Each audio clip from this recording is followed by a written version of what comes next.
안녕하십니까. 범어 2동, 3동, 만촌 1동을 지역구로 둔 문화복지위원회 소속 남정호 의원입니다. 본 의원은 지난해 제268회 제2차 정례회를 통해 세입 감소에 따른 구의 재정 대책에 대하여 질의한 바가 있습니다. 1년이 지난 지금 현재 재정 상황은 어떠할까요? 전년 대비 국세 수입이 증가하였다고는 하나 기획재정부와 행정안전부의 발표에 따르면 올해도 12조의 세수 결손이 전망되고 보통 교부세 조정률이 3년 연속 하락하고 있습니다. 또한 대구시의 지방세 세입도 4년 연속 감소할 것으로 예측되어 우리의 구의 불안전성은 더욱 커지고 있습니다. 특히 2020년 800억 수준이던 통합재정안정화기금이 현재 69억 원까지 급감하였고 이에 지방채 발행 필요와 예산 축소 등 사업 곳곳에서 어려움을 겪고 있습니다. 하지만 이러한 재정 위기에도 고령사회 진입으로 인한 사회복지 분야에 대한 지출은 점차 증가하여 2024년 구 세출 결산액 대비 사회복지비 비율이 62.7%를 차지하였고 운영비와 관리비 또한 지속적으로 증가하는 등 재정 운영의 부담은 날로 커지고 있습니다. 고정 비용의 상승분을 감안한 예산 편성이 절실히 필요한 시점입니다. 의무 지출을 제외한 비용을 면밀히 검토하여 예산을 운영해 나가야 합니다. 그 중에서도 지방 보조금 운영에 대해 말씀드리려 합니다. 지방 보조금은 민간에서 자율적으로 수행하는 사업에 대해 지원하는 경비입니다. 하지만 2024년 결산 기준 교부액이 1,060억 원을 넘어섰으며 구 세출액 대비 지방 보조금 지출 비율은 2020년 8.8%에서 2024년 12.2%로 증가하였습니다. 여기에 민간 위탁금까지 포함할 경우 19%까지 가까이 차지하게 됩니다. 민간의 공익사업 지원, 지역 경제 활성화, 사업의 효율성 면에서 민간 보조 사업은 분명 필요합니다. 그러나 매년 증가하는 보조금 지출은 구 재정에 큰 부담이 될 수밖에 없습니다. 주요한 문제는 지방 보조 사업에 대한 성과 평가가 형식적으로 진행되고 있다는 겁니다. 2019년부터 2023년까지 약 600건의 자체 보조 사업 성과 평가에서 예산 삭감이 가능한 미흡 이하 등급은 2건에 불과하였습니다. 다행히 2024년부터 행정안전부의 관리기준 개정에 따른 상대평가 도입으로 성과평가가 세부적으로 진행되었으나 여전히 미흡 사업에 대한 폐지가 아닌 유지로 결정되는 경우가 많습니다. 물론 기준에 따른 평가였다고는 하나 우리 구의 지방 보조금 사업에 대한 평가가 다소 온정적으로 진행되고 있음을 알 수 있습니다. 또 다른 문제점으로 보조금을 지원받는 사업자와 사업 내용이 거의 변동 없이 반복되는 경향이 있다는 겁니다. 이는 자칫 특정 단체나 사업에 대한 의존도를 높이고 새로운 기회 창출을 저해할 수가 있습니다. 이에 본의회는 보조금이 투명하고 효율적인 관리를 위한 근본적인 개선을 당부드립니다. 우선 모든 보조 사업을 체계적으로 관리하고 유사하거나 중복되는 사업은 과감하게 통합하여 운영의 효율성을 높여야 합니다.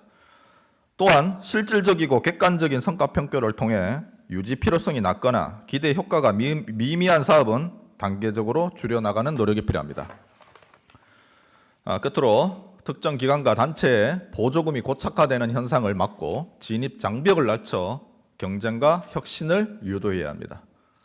현재 수성구에 필요한 것은 예산 확보뿐만 아니라 현 재정을 객관적으로 진단하고 체질을 개선하는 것입니다. 존경하는 구청장님, 효과적인 예산 운영을 통한 재정 위기의 극복을 촉구하며 다음과 같이 질의드립니다. 첫째, 우리 구의 지방 보조금 사업은 어떠한 기준으로 평가되고 운영되고 있는지 구체적으로 설명하여 주시기 바랍니다. 둘째, 지방 보조금 사업에 대한 정산 오류와 부정수급을 막기 위한 방안이 요구되는데 현재 우리 구의 방지 노력과 대책이 어떻게 되는지 말씀 부탁드리겠습니다. 끝으로 민간 보조 사업의 중요성은 분명하지만 어려운 재정 상황을 고려할 때 이를 합리적으로 운영하기 위한 수성구의 장기적인 계획은 무엇인지 밝혀주십시오. 어려운 지방 재정 여건 속에서 한정된 예산을 최대한 효율적으로 활용하기 위해서는 모든 분야에서 예산을 면밀히 살펴보고 진단하는 각고의 노력이 필요합니다. 본위원은 오늘의 질의를 통해 구의 재정 건전성을 확보하고 국민들의 삶의 질을 향상시키기 위한 실질적인 방안을 함께 모색하고자 합니다. 이상 구정 질문을 마치겠습니다. 경청해 주셔서 감사합니다.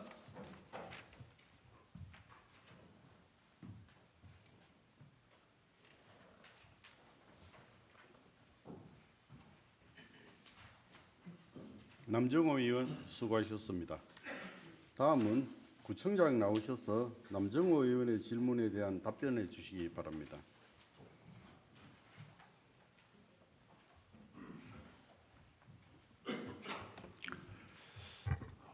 먼저 답변에 앞서 우리 외부 방청객으로 이렇게 참여를 해주시고 또 김인섭 의원님께서 5분 자유 발언을 하셨는데 거기에 대해서 저희들이 촘촘히 한번 살펴서 대처를 강구하도록 그렇게 하겠습니다.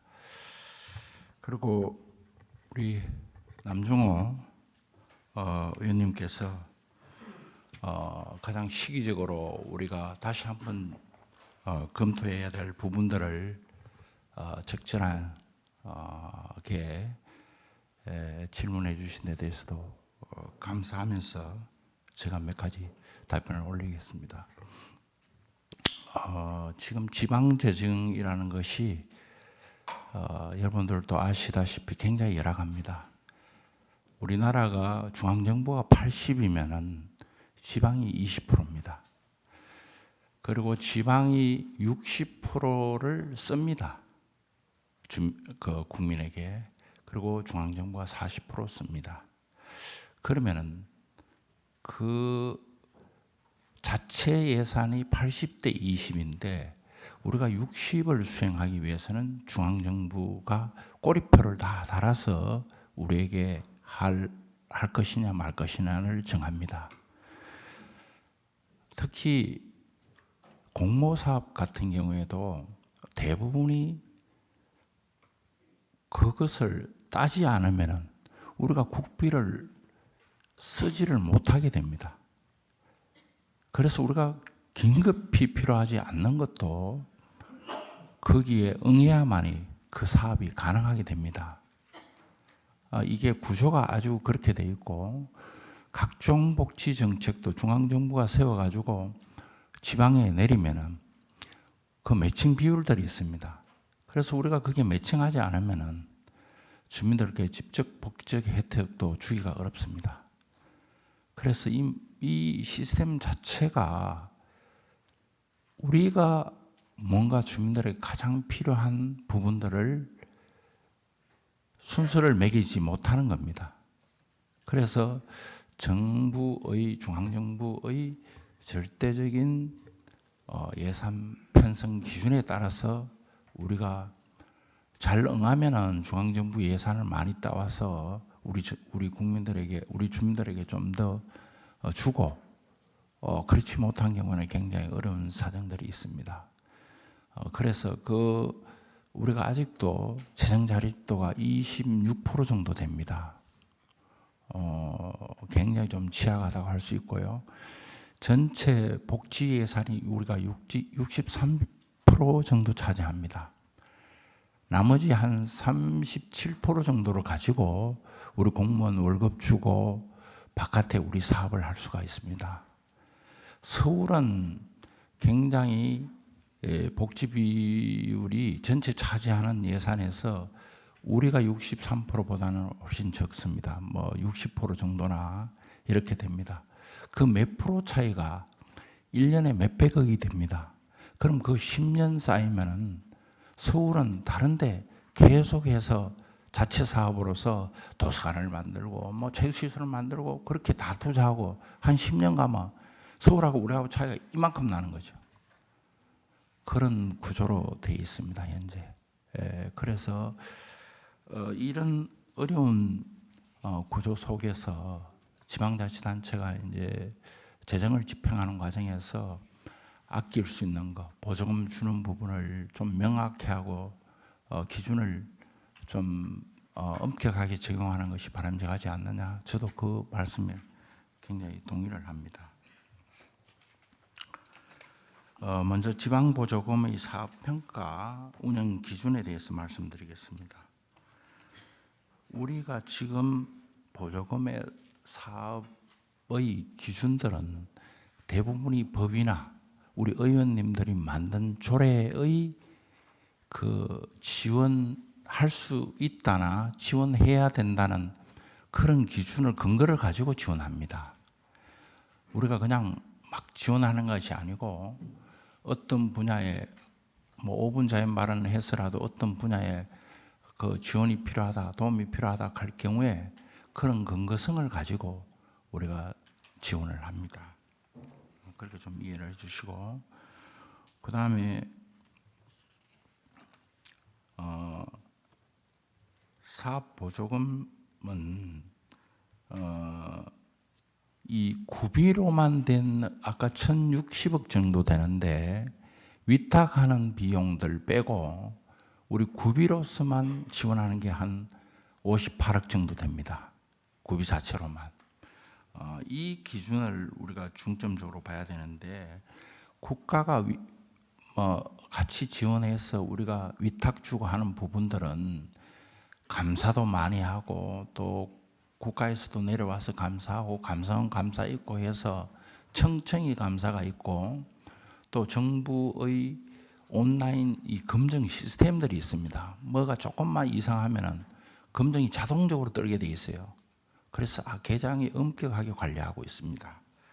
우리가 주는 한 58억 정도의 집행을 우리가 중점적으로 보면은 사업 계획, 사업 관리, 사업 성과 이런 게 3개 분야 11개 평가 항목으로 점수를 환산해서 매우 우수 사업 비율이 한 10%, 우수가 20%, 보통이 한 55%, 미흡이 10%, 매우 미흡이 5% 이렇게 의무적으로 할당하는 상대 평가가 24년부터 적용이 돼서 그렇게 하고 있습니다. 그 중에 이걸 이제 어디서 심의를 하냐면 보조금관리위원회가 있습니다.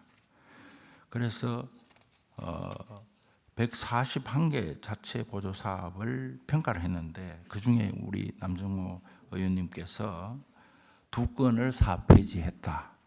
그 말씀하는데 이 적지 않으냐고 이렇게 말씀들을 하는데 이런 애로점들이 있습니다. 이게 지원을 하다 보면은 애초에 지원 필요성이 충분히 있어서 조례의 근거를 갖고 법률적 근거를 갖고 지원을 했는데 사업 평가를 해보니까 미흡이 나오고 하더라도 전적으로 필요성이 없다고 볼 수는 없어서 그 부분을 폐지하기가 굉장히 어려운 정도들이 있습니다.